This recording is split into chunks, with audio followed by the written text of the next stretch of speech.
ગુજરાતની આજની પેઢી કઈ તરફ જઈ રહી છે તે પણ હવે માતા પિતા માટે એક ચિંતાનો વિષય છે, કારણ કે માતા પિતા છે તે પોતાના બાળકને શાળામાં એટલા માટે મોકલે છે કે પોતાનું બાળક છે તે સારું શિક્ષણ મેળવે અને પોતાના સપના પૂરા કરી શકે। પણ આ માતા પિતા જે રીતે ઈચ્છે છે તે રીતે કદાચ આજનું બાળક નથી જઈ રહ્યું તેવો પણ એક ચિંતાનો વિષય છે। અને જે રીતે 7th ડે સ્કૂલમાં જે ઘટના ઘટી છે અને તેને લઈને જે વડગામના ધારાસભ્ય જિગ્નેશ મેવાણી છે તે શું કર્યા છે તેની વાત કરીએ। વૈષ્ણવજન તો તેને કહીએ જે પીડ પરાઈ જાનાને રે। નમસ્કાર, નવજીવન ન્યૂઝ સાથે હું છું અમીષા। જે રીતે અમદાવાદના ખોખરામાં 7th ડે સ્કૂલમાં એક વિદ્યાર્થી જ વિદ્યાર્થીની હત્યા કરે છે અને ત્યારે સમગ્ર ગુજરાત ચોંકી જાય છે, કારણ કે આ હજી સગીર વયના જે વિદ્યાર્થીઓ છે તેમને હજી પૂરતી બુદ્ધિ પણ નથી હોતી અને તે જ સમયે હત્યા કરી દે તેવા તેમના મગજમાં વિચારો આવે છે। આ વિચારો તેમના મગજમાં આવે છે અને તેને લઈને જ પોતાનું જીવન તો બરબાદ થાય છે, પણ સાથે સાથે પરિવારનું જીવન પણ બરબાદ થઈ જાય છે। અને એ જ સમયે જે એક વિદ્યાર્થી છે તે બીજા વિદ્યાર્થીની હત્યા કરી નાખે છે અને આ જેની હત્યા થઈ છે તેના પરિવાર પર શું વીતતી હશે તે તો તમે કલ્પના પણ ના કરી શકો, કારણ કે આ પરિવારે પોતાનો લાડકો દીકરો ગુમાવ્યો છે, જેના હજી સપનાઓ પણ પૂરા થઈ શકે એટલી ઉંમર નથી અને તે જ સમયે હજી સપના પૂરા કરી શકે તે માટે માતા પિતા છે તે મહેનત કરી રહ્યા છે અને ત્યાં જ પોતાનું બાળક તો દુનિયા છોડીને જઈ રહ્યું છે।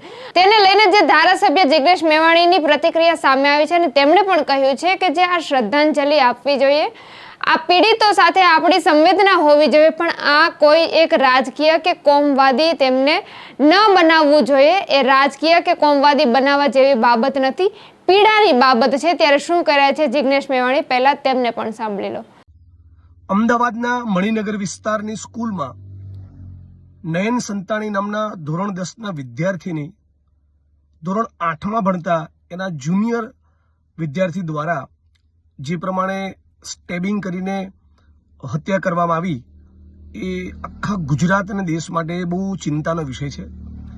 આપણે ગુજરાત અને દેશની નવી પેઢી એ કઈ દિશામાં જવા માંગે છે એવો એક બહુ સિરિયસ સવાલ ઊભો થાય। આવી માસૂમ ઉંમરમાં પણ કઈ રીતે આ પ્રમાણેની ઘટનાને અંજામ આપવાનું મન થાય એક બહુ મોટો સવાલ છે। જે ભોગ બનનાર પરિવાર છે એને હું મારી સાંત્વના પાઠવું છું, શ્રદ્ધાંજલિ પાઠવું છું। અને આપણા પરિવારના દીકરા કે દીકરી સાથે બન્યું હોય તો આપણે ધ્રુજી જઈએ, હચમચી ઉઠીએ, એવી આ ઘટના છે। અને એટલે સ્વાભાવિક રીતે આખું ગુજરાત પીડિત પરિવારની સાથે છે અને આપણે બધા જ માગણી કરીએ અને મને અપેક્ષા છે કે આમાં ચોક્કસ ન્યાય મળશે। પણ સાથે સાથ એ પણ ખાસ કહેવા માંગુ છું ગુજરાતની જનતાને કે આવા મુદ્દામાં કોઈ પણ રાજકીય માણસો અને રાજકીય રંગ, ખાસ કરીને કોમવાદી રંગ આપવાની કોશિશ ન કરે। જેણે સ્ટેબિંગ કર્યું એણે આખા ક્લાસમાંથી હા આ છોકરો સિંધી છે આને મારો એવું ન હોય। કોઈ વિદ્યાર્થી બીજા વિદ્યાર્થી સાથે લડે તો વિદ્યાર્થીઓની કુમળા મનમાં કોઈ જાતિ અને ધર્મ એવું બધું ખાસ કંઈ હોતું નથી, આપણે બધા જાણીએ છીએ, એ બધા રાજકારણીઓના ખેલ હોય છે। એટલે આને કોમવાદી રંગ કોઈ ન આપે અને પીડિતો માટે આપણે સાચી આપણી સંવેદના વ્યક્ત કરીએ અને પીડિત પરિવારને ન્યાય મળે।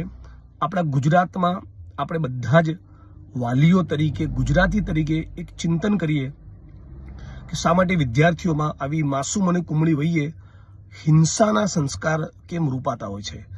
અને આ હિંસાના સંસ્કાર દરેક જાતિ અને ધર્મમાં છે। હું ઘણી સ્કૂલો બાબતે સાંભળતો હોઉં છું કે દલિત સમાજના વિદ્યાર્થીઓ ફક્ત દલિત સમાજથી બિલોંગ કરે છે એટલા કારણે મધ્યાહન ભોજનથી અલગ લાઈનમાં બેસાડવામાં આવે, રાઈટ, કે દલિત સમાજના વ્યક્તિને ગોળી ચડવામાં દેવામાં આવે કે વાળ ન કાપે। તો એ અસ્પૃશ્યતા પાડનારા કે દલિતો પર હિંસા કરનારા માણસોની હું કોઈ દિવસ જાતિ નથી કહેતો હતો કે આ સમાજના લોકોએ દલિતો સાથે અસ્પૃશ્યતા પાડી કે હિંસા કરી, એ જાતિવાદી માનસિકતાવાળા અસામાજિક તત્વો છે। એટલે આ જે કૃત્ય બન્યું એ બહુ જ દુઃખદ, બહુ જ શર્મનાક, બહુ જ ચિંતાજનક છે। અને ફરી એકવાર પીડિત પરિવારોને મારી શ્રદ્ધાંજલિ તો પાઠવું છું, પણ ગુજરાતની જનતાને અપીલ કરું છું કે આવી બાબતમાં અને કોઈ પણ રીતે કોમવાદી રંગ ન મળવો જોઈએ। આપણે બધા ગુજરાતી છે અને ગુજરાતી તરીકે એક રહેવું જોઈએ। અને દરેક વિદ્યાર્થી એ આપણા માટે ફક્ત વિદ્યાર્થી છે, એ આપણા માટે પટેલ કે રબારી કે દલિત કે મુસ્લિમ કે હિન્દુ વિદ્યાર્થી છે। અને વિદ્યાર્થીઓની અંદર આવું વૈમનસ્ય કે ઝેર ન ફેલાય એ પ્રમાણેની આપણી પ્રતિક્રિયા હોવી જોઈએ.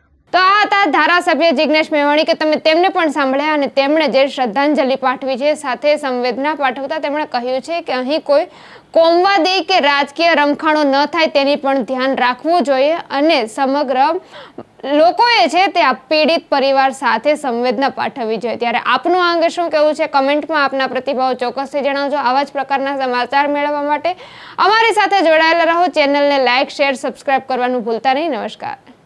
વૈષ્ણવજન તો તેને કહીએ જે પીડ પરાઈ.